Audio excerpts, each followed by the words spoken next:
I think my biggest complaint of this game, and this is how I can articulate it, is not when it comes to the music. Mick Gordon's presence not being here is felt. And it's not just because of the musical quality.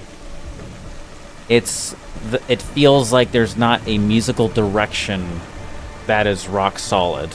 It seems like they hired the composer just to compose a bunch of music, and then the game director team just sort of placed it wherever they felt. It feels like background music.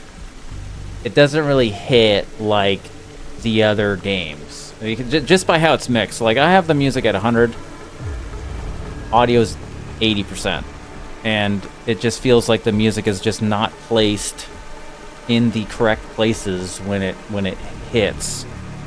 It doesn't feel dynamic. It's just sort of like battle, music on, track from beginning, fight over, track cuts. And so it just kind of feels like they just sort of like, okay, music start from beginning and then cut off when you're at a certain area.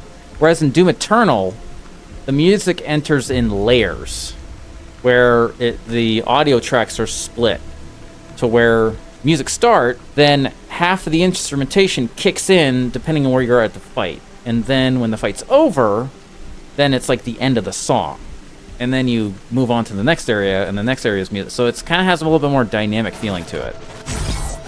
So that's why Mick Gordon is who he is not just because he's a great musician, but he's a great musical director.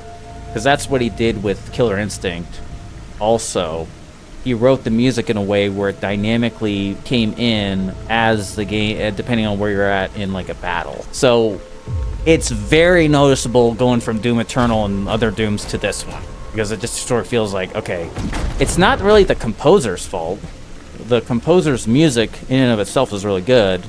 It's just that it's not really placed correctly a lot of times. Because people are saying the music is bad, and it's like, no, it's not the music. The music's good. It's just that they don't know where to put it.